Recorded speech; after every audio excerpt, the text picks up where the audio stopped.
camera speed. Now, here is a motion picture film.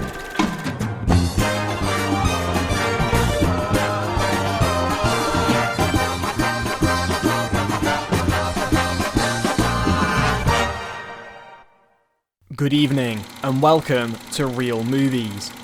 Tonight's film is set in the murder capital of the world and unquestionably features the best teenage bloodsuckers ever put to celluloid. Long before Twilight came along and gave them all a bad name, these creatures of the night were stalking the boardwalk of Santa Carla to the sounds of goth rock. A classic of the 1980s, tonight's film is The Lost Boys. The Lost Boys tells the story of Sam and Michael, played by Corey Haim and Jason Patric, two brothers who arrive in Santa Carla with their recently divorced mother. Moving in with their eccentric grandfather, the brothers soon realise Santa Carla is a pretty cool place, if you're a Martian. Or a vampire. While Sam heads for the nearest comic book store, Michael falls head over heels for Star, the kinda sorta girlfriend of Kiefer Sutherland's David, the leader of a local biker gang, and soon Sam and Michael are up to their necks in trouble. The film found its inception in another 80s classic, The Goonies, essentially asking, what if the kids in The Goonies were vampires? That's where the film gets its title from, drawing parallels between the kid vampires and the ever-youthful followers of Peter Pan. Originally, Richard Donner was to direct the film, having previously directed The Goonies as well as the first true comic book blockbuster, Superman, but he moved to the role of executive producer so he could direct Lethal Weapon, and passed direction to Joel Schumacher at the suggestion of his wife. Joel Schumacher was the man that made The Lost Boys the classic it is today, suggesting a radical change in direction for the project, a bold move from a director so early in his career. Schumacher envisioned teenage vampires, injecting a goth punk energy into the look and tone of the film.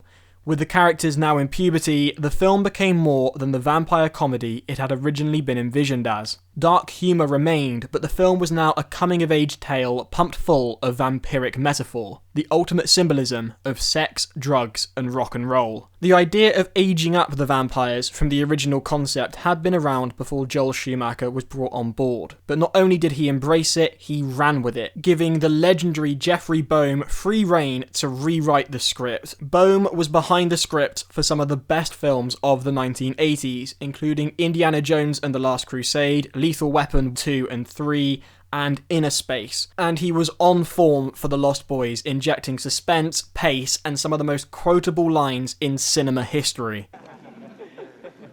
Maggots, Michael. You're eating maggots. How do they taste? You're a vampire, Michael. My own brother, a goddamn shit-sucking vampire. Oh, you wait till Mom finds out, buddy. Death by stereo. It was the first time Corey Haim and Corey Feldman would work together on a movie, and over the next few years, the pair would make so many films together and become so close, the media dubbed them the two Corys. Feldman was already a star, having played Mouth in The Goonies, and alongside Jameson Newlander, the pair bring comedy in spades as the Frog Brothers, 13-year-old vampire slayers inspired by Stallone and Schwarzenegger. Haim had starred a year previously in Lucas, but as Sam he brings an entirely different manic energy, showing off his range and ability at a young age. Jamie Gertz, meanwhile, is stunning as the beach waif star, and you can totally understand why you would fall for her, and Jason Patric is very convincing when he does.